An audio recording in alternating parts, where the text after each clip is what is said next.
जय भीम साथियों, जैसे कि आज का दिन बहुत अनमोल है हम सभी लोगों के लिए, क्योंकि आज है 14 अप्रैल। बाबा साहब का जन्मदिन है आज। मैं रेडी हो चुकी हूँ और साथ में पल्लवी भी रेडी हो चुकी है, क्योंकि हम दोनों साथ में जाने वाले हैं, क्योंकि आज बाबा साहब के स्टैचू का उद्घाटन है हैदराबाद में, तेलंगाना में, जो हम देखने जा रहे हैं। चलो मिलते हैं।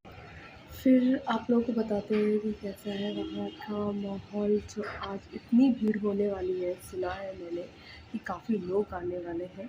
तो अभी हम लोग ओला का वेट कर रहे थे, ऑटो का।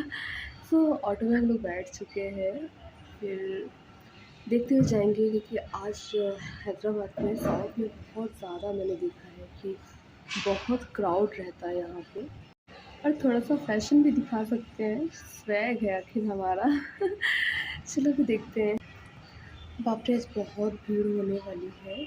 और आप देख सकते जैसे कि रोड पे हर जगह पे बाबा साहब का बहुत बड़े बड़े से पोस्टर लगे हुए हैं। केसीआर सर है, काफ़ी लोग थे जिनका मतलब पोस्टर लगा हुआ है रोड पे। आप देखिए कितना अच्छा लग रहा है। मुझे बहुत गर्व है कि मतलब बाबा साहब ने हमारा संविधान लिखा है, जो बहुत अच्छे इंसान थे और इंसान को इंसान बनाया इन्होंने। ये बहुत बड़ी बात है। आज तो बाप रे, बाबा साहेब की रैली बहुत बहुत निकल रही थी, इतनी ज़्यादा कि बाप रे, हर जगह पे सिर्फ बाबा साहब का पोस्टर है। जय भीम के नारे थे, जो भाई बहुत गर्व की बात है हमारे लिए, हमारे पूरे समाज के लिए, पूरे देश के लिए। जय भीम बच्चों, जय भीम। अरे बच्चे भी हमसे जय भीम बोल रहे थे, बहुत अच्छे थे, प्यारे। बच्चे अगर बोल रहे तो बच्चे कितने मन के सच्चे होते हैं, वो आप सभी को मालूम है। काफ़ी रैलियाँ थी जो बहुत निकली, बहुत ज़्यादा निकल रही थी। आज तो बहुत ज़्यादा ही भीड़ थी और इतना जाम लगा हुआ था रोड पे। हमें बहुत मुश्किल में जगह मिल रही थी निकालने के लिए अपना ऑटो, गलियों गलियों से लेके गए थे। और एक और ही सामने से रैली जा रही थी, जो बहुत लोग डांस कर रहे थे। और इधर भी बाबा साहब का स्टैचू और पोस्टर लगा हुआ था। यहाँ पे तो एक चीज़ मैंने देखी, यहाँ पे बहुत अच्छा था कि यहाँ पे खाना भी खिला रहे थे, मतलब आज के दिन। ये चीज़ अच्छा था, काफ़ी लोग थे, जो इतना दूर दूर से लोग आए हुए थे, तो काफ़ी लोग जो भूखे, काफ़ी आज इतना ज़्यादा भीड़ भीड़ थी, इतना ज़्यादा क्राउड था मतलब। तो इसलिए हो सकता है कि कहीं कहीं पे होटल नहीं ओपन है, क्योंकि काफ़ी लोग हैं जो बहुत दूर से, जैसे महाराष्ट्र से आए थे, यूपी से आए थे, काफ़ी दूर दूर से लोग आए हुए थे। तो यहाँ पे खाना भी खिलाया और बाबा साहब का जन्मदिन भी मनाया गया था। बहुत अच्छा लग रहा था, मुझे तो बहुत ही मज़ा आया और साथ में पल्लवी को भी बहुत मज़ा आया। देखो, ये भी गाड़ी जा रही है, सभी लोग, इतनी ज़्यादा भीड़ होने वाली है, पूछो ना भाई। लेकिन वो बहुत अच्छी बात है। ये देखो, हर इधर से तो रास्ता ही, रोड ही बंद कर दिया गया था, क्योंकि बहुत ज़्यादा लोग आ रहे थे। और ये इधर से बहुत पास में था, जो बाबा साहब का जहाँ पे स्टैचू का उद्घाटन था, लेकिन यहाँ से रास्ता बंद कर दिया गया यहाँ से। लेकिन लोग पैदल निकल सकते थे, लेकिन यहाँ से जाने के लिए कम से कम नहीं, हमें 3-4 किलोमीटर पैदल जाना पड़ता। लेकिन फिर मुझे थोड़ा सा रास्ता पता था, तो आगे से गलियों से ले जाने लगे थे। और केसीआर सर के काफ़ी पोस्टर लगे हुए थे, जो इतने बड़े बड़े, और हम लोग आते समय देखे जो बहुत अच्छे लग रहे थे। पोस्टर पोस्टर कितने अच्छे सुंदर हैं, और बाबा साहब का भी कितने ज़्यादा पोस्टर थे, बाप रे, मैं तो शॉक्ड हो गई। इतना बाबा साहब का मतलब यहाँ पे पोस्टर था, लोग, इतने लोग आएंगे, तो मुझे तो यकीन ही नहीं था। हर जगह पे पुलिस, हर जगह पे इतनी ज़्यादा सुरक्षा भी थी लोगों को लेकर, काफ़ी लोग थे, जो इतना भगदड़ भी हो सकती थी। और हर एक रोड पे इतना ज़्यादा क्राउड था, इतना ज़्यादा पूछो ही मत। फिर हम लोग भाई चलो, और अभी एक साइड से रैली निकले, तो ये सब जो हम लोग बात कर रहे थे कि यार आज मैं पहली बार जा रही थी एक्चुअली। फर्स्ट टाइम यहाँ पे उद्घाटन होने वाला था बाबा साहब का, जो मैं पहली बार जा रही थी। और बहुत मैं खुश नसीब हूँ जो मैं देख पा रही थी उद्घाटन होते हुए बाबा साहब का आज के दिन 14 अप्रैल को। चलो, अरे वाह, बच्चे बहुत एंजॉय कर रहे थे, जय भीम जय भीम। चलो फिर देखते हैं कैसा है। देखो, सभी लोग कितना ज़्यादा भीड़ लगे, कितना फिर आखिरकार हम लोग थोड़ी दूर पे जा कर के ऑटो रोकना ही पड़ेगा क्योंकि बहुत ही ज़्यादा जाम लगा हुआ था। हम लोग 1-2 घंटे में पहुँच पाए थे वहाँ पे, जबकि हमें पहुँचना था 3 बजे उद्घाटन था, लेकिन उस टाइम तो नहीं पहुँच पाए। फिर भी हम लोग साढ़े 3-4 बजे तो पहुँच गए थे। निकले थे हम लोग 2 बजे तक क्योंकि बहुत ही ज़्यादा भीड़ थी, रास्ते में इतने ज़्यादा लोग थे। तो होता है ना भाई, ट्रैफ़िक है बहुत ज़्यादा और रास्ताएँ भी बंद कर दी गई थी, रोड जाम थे इतने ज़्यादा। बहुत स्लो करके भाई जाना पड़ रहा था, लेकिन जाना तो ज़रूरी ही था क्योंकि आज बाबा साहब का जन्मदिन था, जो बहुत हमारे लिए सौभाग्य है, जिन्होंने हमारे लिए इतना कुछ किया, हमारे इंडिया के लिए संविधान लिखा और हर एक इंसान की रक्षा भी की। यहाँ पे भी बाबा साहब के नारे लग रहे थे, जय भीम, जय भीम। चलो फाइनली हम पहुँचने वाले हैं, जल्दी ही पहुँच जाएँगे। पास में, अब तो पास में ही आ गए थे। अभी हम लोग बस पहुँच गए हैं। ये भवन बना था बाबा साहब के नाम से, वाइट कलर का। सो अभी यहाँ पे हम लोग ऑटो से उतर जाएंगे, फिर यहाँ से पैदल जाने वाले हैं क्योंकि आगे रास्ता बंद थी, तो हम सभी को पैदल जाने वाले हैं। और बहुत अच्छा लग रहा था, बहुत अच्छा लग रहा था। सो अभी चलो भाई, पैदल चलने वाले हैं, पैदल चल के बाबा जी के दर्शन करेंगे और उस गार्डन में देखना था हम लोगों को। देखो कितनी ज़्यादा भीड़ है, बहुत ही भीड़ थी, कम से कम नहीं आज के दिन 6-7 लाख से ज़्यादा लोग आए हुए थे उद्घाटन देखने के लिए बाबा साहब का। चलो भाई अब तो उतर जाते हैं, बहुत ही भीड़ है भाई, बहुत ही भीड़ थी, इतना ज़्यादा ट्रैफिक था, पूछो ही मत। इतना ज़्यादा कि बहुत गर्मी भी बहुत ज़्यादा थी, बहुत ही गर्मी थी, बाप रे! चल के बाप रे, इतना भी ऑटो वाला भी बहुत परेशान हो गया था, इतना ट्रैफिक है मैडम। मैं बोली भाई ट्रैफिक तो होगा, फिर भी अब हम लोग उतर चुके थे, अब पैदल चल रहे थे, पैदल जाने वाले थे। और हम भाई अभी, ये है बाबा साहब के नाम से भवन बना हुआ था जो बहुत प्यारा, बहुत ही सुंदर लग रहा था, मुझे तो बहुत अच्छा लगा। चलो आप सभी लोग को दिखाती हूँ जो कितना अच्छा प्यारा लोकेशन लग रहा था। और देखने के लिए भाई काफ़ी लोग आए हुए थे, आज तो इतने ज़्यादा लोग आए थे। हम लोग पैदल चलने वाले थे और बहुत सारी चीज़ें आप लोगों को बताना था, काफ़ी चीज़ें जो बताना चाहती हूँ मैं। चलो बताते हैं फिर। जैसे कि आप सभी लोग सुनते हैं कि भारत की पहली महिला शिक्षिका सावित्रीबाई फुले और फातिमा शेख की परंपरा को बाबा साहब ने आगे बढ़ाया और महिलाओं को पढ़ने लिखने की आज़ादी के लिए खूब प्रयास किया। मनुस्मृति में स्त्रियों को जड़, मूर्ख और कपटी स्वभाव का माना गया और शूद्रों की तरह उन्हें अध्ययन से वंचित रखा गया, लेकिन बाबा साहब ने महिला शिक्षा के लिए बहुत काम किया। जैसे कि आज कामकाजी महिलाएं 26 हफ्तों में मैटरनिटी लीव ले सकती हैं, जिसकी शुरुआत बाबा साहब डॉक्टर अंबेडकर ने की थी। 10 नवंबर 1938 को बाबा साहब अंबेडकर ने बॉम्बे लेजिस्लेटिव असेंबली में महिलाओं की समस्या से जुड़े मुद्दों को जोरदार तरीकों से उठाया। फिर इस दौरान उन्होंने प्रसव के दौरान महिलाओं के स्वास्थ्य से जुड़ी चिंताओं पर अपने विचार रखे। फिर क्या आप जानते हैं कि 1942 में सबसे पहले maternity benefit bill doctor Ambedkar द्वारा लाया गया था।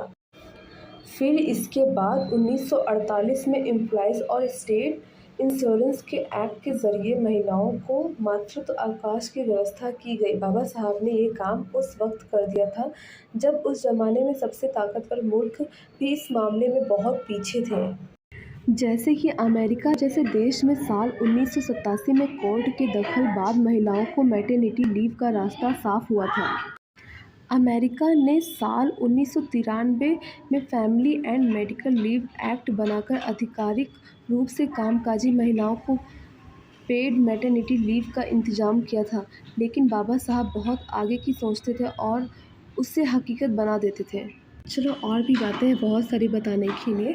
अभी तो फ़िलहाल यहाँ पहुँच गए, बाबा साहब का उद्घाटन देखा, अब मुझे बहुत अच्छा लगा और कितना बड़ा स्टैचू है, जो है आई थिंक 125 फुट का स्टैचू था बाबा साहब का, जो बहुत अच्छा है। और काफ़ी लोग आए थे, आई थिंक 6 से 7 लाख से ऊपर भी लोग थे, बहुत ही भीड़ थी, इतनी ज़्यादा भीड़ थी और इतनी गर्मी थी, इतनी गर्मी पूछो ही मत। भाई बहुत ही ज़्यादा गर्मी हो रही थी, लेकिन हम लोगों को आना था देखने के लिए कि पहला ही आज ही उद्घाटन था बाबा साहब जी का स्टैचू का, जो हम सभी लोग देखने आ रहे थे। मेरे साथ में बहुत लोग, बहुत सारे दोस्त लोग भी तो वहाँ आए हुए थे। डॉक्टर भीमराव अंबेडकर ने महिलाओं को उनके अधिकार दिलाने के लिए पूरी हिंदू व्यवस्था और समाज से लंबी लड़ाई लड़ी। उन्होंने हमेशा ही महिलाओं को समानता, शिक्षा, सम्मान, अधिकार और अपनी समर्थता को समझने पर जोर दिया। उन्होंने महिलाओं को मनवादी सोच से निकाला, उनकी समाज में बराबरी के लिए कानून बनाया, उन्हें हर क्षेत्र में जगह मिल सके ऐसी व्यवस्था बनाई। हिंदू कोड बिल लाकर उन्होंने महिलाओं को भरण पोषण, तलाक, पति की हैसियत के हिसाब से खर्चे का अधिकार दिलाया। डॉक्टर अंबेडकर बाबा साहब महिलाओं की उन्नति की प्रबल पक्षधर थे। उनका मानना था कि किसी भी समाज का मूल्यांकन इस बात से किया जाता है कि उसमें महिलाओं की क्या स्थिति है। दुनिया की लगभग आधी आबादी महिलाओं की है, इसलिए जब तक उनका समुचित विकास नहीं होता, कोई भी देश चाहमुखी विकास नहीं कर सकता। डॉक्टर अंबेडकर का महिलाओं के संगठन में अत्यधिक विश्वास था। उनका कहना था कि यदि महिलाएं एकजुट हो जाएं, समाज को सुधारने के लिए क्या नहीं कर सकती हैं। वे लोगों से कहा करते थे कि महिलाओं को अपने और बच्चों को शिक्षित कीजिए, उन्हें महत्वाकांक्षी बनाइए, उनके दिमाग में यह बात डालिए कि महान बनना उनकी नियति है, महानता केवल संघर्ष और त्याग से ही प्राप्त हो सकती है। संविधान प्रारूप समिति के अध्यक्ष के रूप में संविधान निर्माताओं की उनकी अहम भूमिका थी। संविधान में सभी नागरिकों को बराबर का हक दिया गया है। संविधान के अनुच्छेद 14 में यह प्रावधान है कि किसी भी नागरिक के साथ लिंग के आधार पर भेदभाव नहीं किया जा सकता है। आज़ादी मिलने के साथ ही महिलाओं की स्थिति में सुधार शुरू हुआ। आज़ाद भारत के पहले कानून मंत्री के रूप में उन्होंने महिला सशक्तिकरण के लिए एक कदम उठाए। सन 1951 में उन्होंने हिंदू कोड बिल संसद में पेश किया। डॉक्टर अंबेडकर का मानना था कि सही मायने में प्रजातंत्र तब आएगा जब महिलाओं को पैतृक संपत्ति में बराबर का हिस्सा मिलेगा और उन्हें पुरुषों के समान अधिकार दिए जाएंगे। उनका दृढ़ विश्वास महिलाओं को उन्नति तभी संभव होगी जब उन्हें घर, परिवार और समाज में बराबरी का दर्जा मिलेगा। शिक्षा और आर्थिक तरक्की उन्हें सामाजिक बराबरी दिलाने में मदद करेगी। डॉक्टर अंबेडकर प्रायः कहा करते थे कि मैं हिंदू कोड बिल पास कराकर भारत की समस्त नारी जाति का कल्याण करना चाहता हूँ। मैंने हिंदू कोड पर विचार होने वाले दिनों में पतियों द्वारा छोड़ दी गई अनेक युवतियों और प्रौढ़ महिलाओं को देखा। उनके पतियों ने उनके जीवन निर्वाह के लिए नाम मात्र का 4-5 रुपये मासिक गुजारा बांधा हुआ था। वे औरतें ऐसी दयनीय दशा के दिन अपने माता पिता या भाई बंधुओं के साथ रो रो कर व्यतीत कर रही थी। उनके अभिभावकों के हृदय में भी अपनी ऐसी बहन तथा पुत्रियों को देख कर शोक संतप्त रहते थे। बाबा साहेब का करुणामय हृदय ऐसी स्त्रियों की करुणा गाथा सुनकर पिघल जाता था।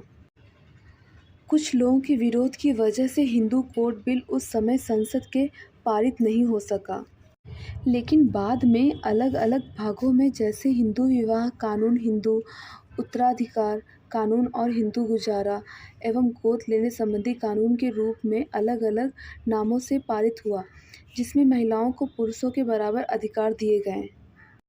फिर काफ़ी समय बाद डॉक्टर अंबेडकर का सपना पूरा हुआ। 2005 में साकार हुआ, जब संयुक्त हिंदू परिवार में पुत्री को भी पुत्र के समान कानूनी रूप से बराबर का भागीदार माना गया।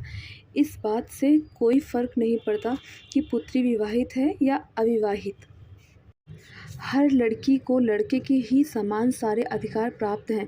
संयुक्त परिवार में संपत्ति का विभाजन होने पर पुत्री को भी पुत्र के समान बराबर का हिस्सा मिलेगा, चाहे वो कहीं भी हो।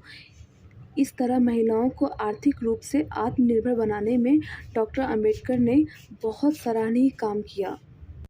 वयस्क माता अधिकार भी डॉक्टर अंबेडकर का ही विचार था। जिसके लिए उन्होंने 1928 में साइमन कमीशन से लेकर बाद तक लड़ाई लड़ी। इसका उस समय विरोध किया गया था। उस समय यूरोप में महिलाओं और अमेरिका में अश्वेतों को मताधिकार देने पर बहस चल रही थी। अम्बेडकर ने वोट डालने के अधिकार के मुद्दे को आगे बढ़ाया। उन्होंने निर्वाचन सभा के सदस्यों को चेताया था कि भारतीय राज्यों को एक जगह लाने की उत्सुकता में वह लोकतंत्र के मूल सिद्धांतों से समझौता न करें।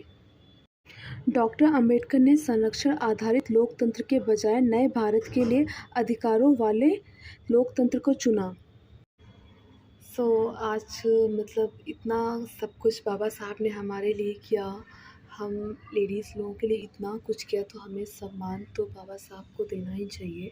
वो हर एक देश की लड़की को देना चाहिए, हर एक औरत को देना चाहिए। चलिए फिर मिलते हैं। और ये देखो एक और रैली निकल रही, क्योंकि हम लोग बहुत लेट हो रहा था घर जाने में। अभी जा रहे हैं हम लोग रूम पे। बहुत अच्छे अच्छे फ्लावर्स रास्ते में मिल रहे थे। फ़िलहाल सबसे पहले तो जय भीम आप सभी लोगों को मेरी तरफ से। मेरा नाम प्रज्ञा गौतम है और ऐसे ही बने रहिए हमारे यूट्यूब चैनल पे। चलो मिलते हैं, बाय बाय। फिर भी बाय बाय बोल रहे ऐसे ही, क्योंकि अभी तो हम लोग मेट्रो से जाने वाले हैं। बाप रे, गुरुद्वारा कितना सुंदर सजा हुआ है।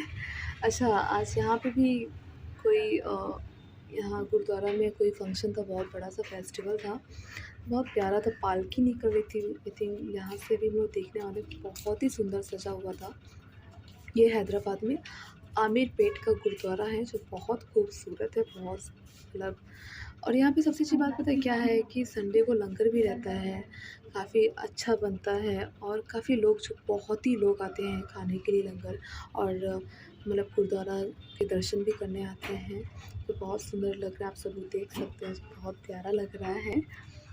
चलो भाई चलते हैं, बहुत थक गए थे हम लोग, अभी घर जाके सोना ही है। आप लोगों को आज कैसा लगा वीडियो बाबा साहब का, और स्टैचू देख करके, ये हैदराबाद में है। चलो मिलते हैं फिर, गुड नाइट सभी लोग मेरी तरफ से। चलो, बहुत प्यारा है ना आमिर पेट, जो बहुत खूबसूरत लग रहा है, बहुत अच्छा सजा था। चलो गुड नाइट, बाय। और ये बहुत अच्छा, अरे वाह क्या घोड़े इतने सजे हुए थे, बहुत ही अच्छा लग रहा था। चलो मिलते हैं नेक्स्ट हमारे कोई अच्छे से, क्योंकि ये थोड़ा लेट में वीडियो अपलोड कर रही हूँ, टाइम नहीं था, मैं थोड़ा सा काम में बिजी थी। बाय।